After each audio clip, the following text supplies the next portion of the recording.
Mes fidèles, Colbert et Mansart, la Seine coule à 1 lieue d'ici, au bas du village de Louveciennes. Faites-lui escalader le coteau, vous établirez là un réservoir et un aqueduc. Quant à la machine qui doit monter l'eau de la Seine, demandez-la aux savants de France. Sire, je m'adresserai demain aux savants de France, et l'eau montera jusqu'au ciel, s'il plaît à votre majesté. La volonté royale s'accomplira à Versailles quelques années plus tard.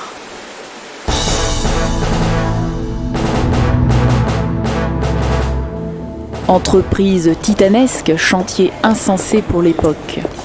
Budget exorbitant, prouesse technique sans équivalent. Oui, Louis XIV veut surpasser Babylone, mais surtout défier, dompter, contraindre la nature, la plier à sa volonté et montrer sa gloire à tout l'univers et à tous les siècles. Un seul détail le préoccupe, l'eau. Par souci d'économie de cette précieuse denrée, pour le bien-être de ses sujets?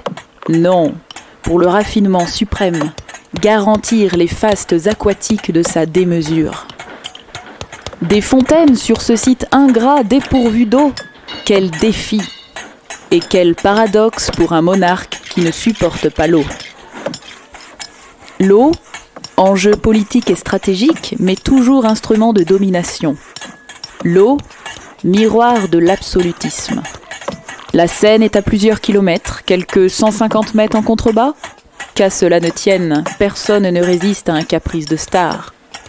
Un gigantesque réseau de 170 km de rigoles, 800 millions de mètres cubes sur 15 000 hectares, va procurer aux 2000 jeux d'eau du spectacle des grandes eaux les 12 000 mètres cubes d'eau indispensables à leur fonctionnement par le jeu de la seule gravité.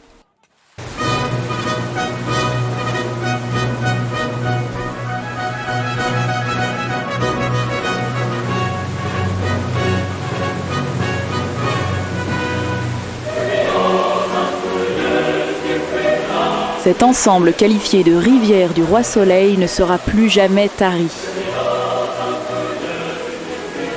Au moment où l'eau devient un enjeu planétaire, notre imaginaire l'oublie et s'emballe.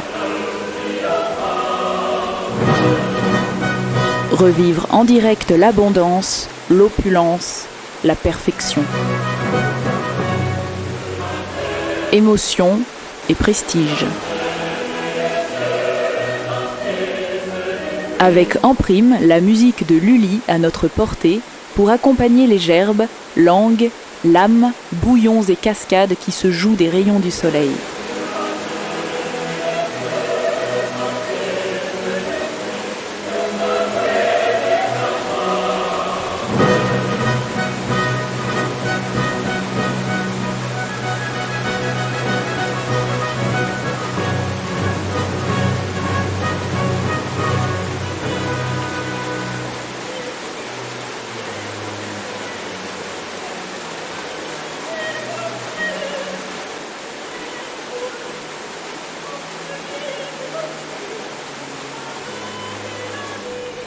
Enchantement des cascades sur des coquillages très rares, soustrait à l'océan Indien par une marine royale investie de cette mission très spéciale.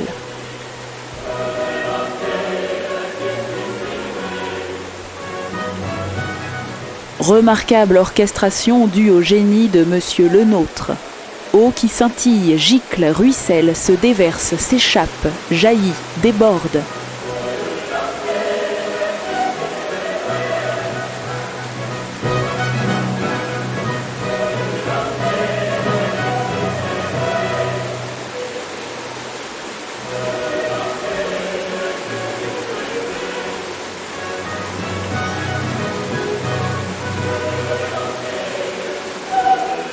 Les sujets de sa très gracieuse majesté sont sous le charme, ou affairés à ne rien perdre de ces instants magiques.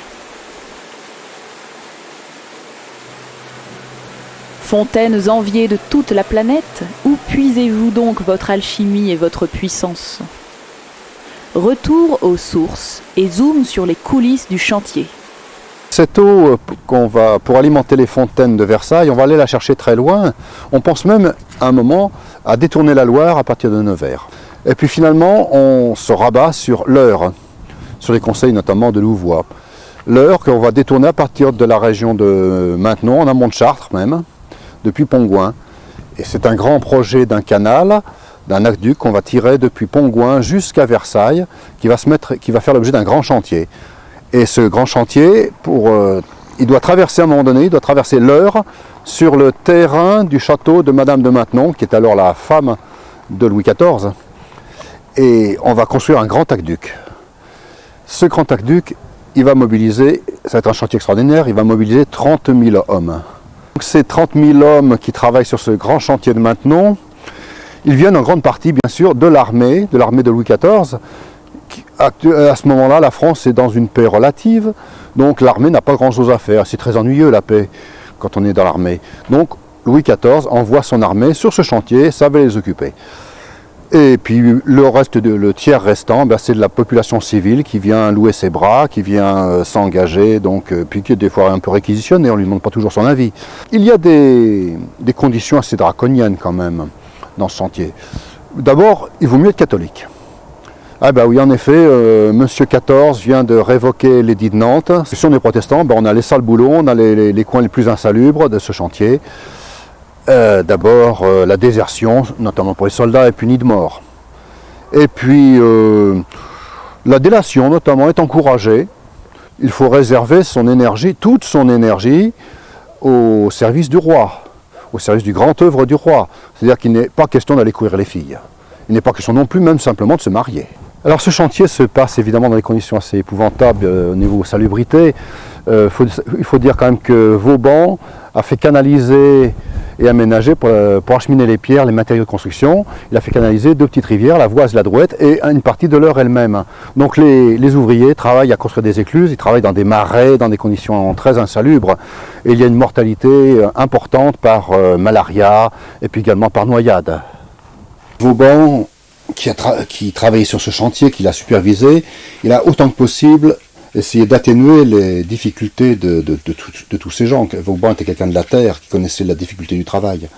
Mais on peut dire quand même que ce chantier représente tout ce que pouvait avoir ce pouvoir royal de despotique, avec ses corollaires, notamment de mépris vis-à-vis de la population. Cette population qui est prise ni plus ni moins pour des bêtes de somme. Et finalement, le plus désolant dans tout ça, c'est que ça n'a servi à rien. Ce chantier de Maintenon, ces 30 000 hommes, tous ces morts, ces maladies, tout ça, ça n'a servi à rien, puisque le chantier de Maintenon a été stoppé, parce que la France est rentrée à nouveau en guerre. La Ligue d'Augsbourg a déclaré la guerre à la France, donc les soldats sont partis sur le front. Le chantier de Maintenon s'est stoppé, le canal de l'Eure n'a jamais été fini, Versailles n'a jamais reçu l'eau de l'Eure. Et donc, pour les fontaines de Versailles, on s'est contenté des étangs de Saclay, de Trappes, de Satory, et de la Seine par la machine de Marly, et c'est tout pendant très longtemps. Alors on peut imaginer ce que ces étangs, ces fontaines auraient comme magnificence aujourd'hui si on avait en plus eu l'eau de l'Eure, si elle était vraiment arrivée jusqu'à Versailles. Certes, la mégalomanie ne se fixe pas de limite. Toutefois, ce chef-d'œuvre présumé incomplet satisfait amplement notre versaillomanie. Tout un symbole sur lequel veille maintenant la République. Jean de La Fontaine, ironie de son nom, écrivit un jour « Les visiteurs et étrangers sont bien aises d'en ouïr raconter les merveilles ». Phrase toujours d'actualité. Allô les fontainiers ?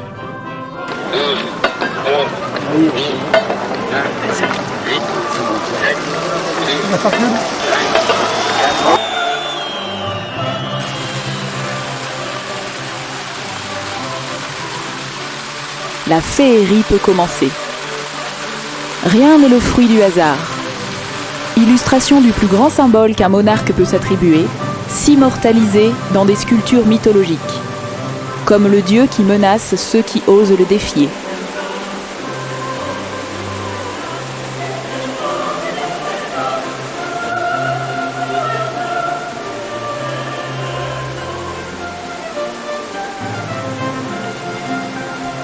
Quel tableau! Finir transformé en grenouille ou en lézard.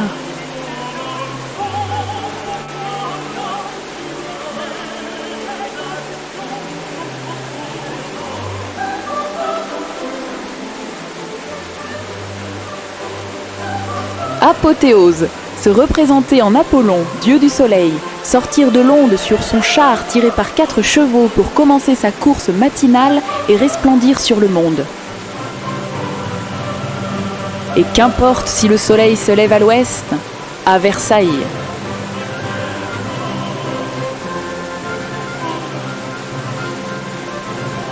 Puissance de Neptune qui souffle au nord la fin du jour dans son imposant bassin aux plus grands effets d'eau.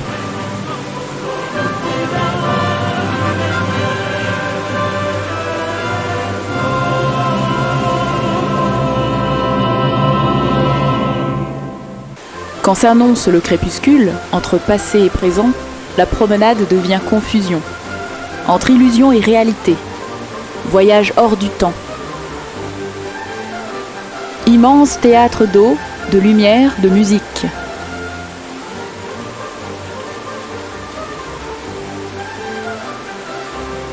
Bouleversement des repères.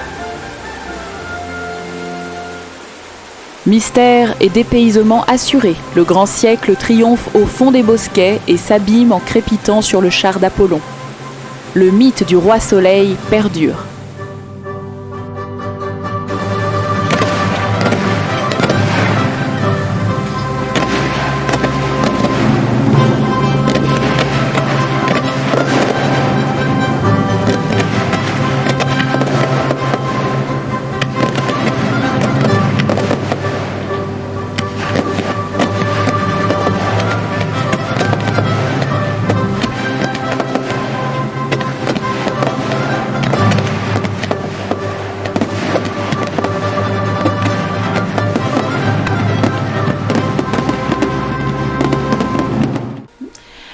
À toi, Versailles, qui entretiens des relations si particulières avec ton eau. Depuis plus de 3 siècles, elle coule de symbole en paradoxe. Tu nous apprends que ton Louis XIV n'a jamais aimé l'eau, accusé de lui abîmer la peau et de lui transmettre des maladies. Que tes habitants n'ont jamais bu celle de leur, et qu'elle est maintenant la moins chère d'Île-de-France. Méfie-toi des eaux calmes qui cachent parfois des ambitions inavouées, et ne dis jamais « Fontaine, je ne boirai pas de ton eau ». Mesdames, Messieurs, le château de Versailles vous remercie de votre présence et vous souhaite une agréable soirée.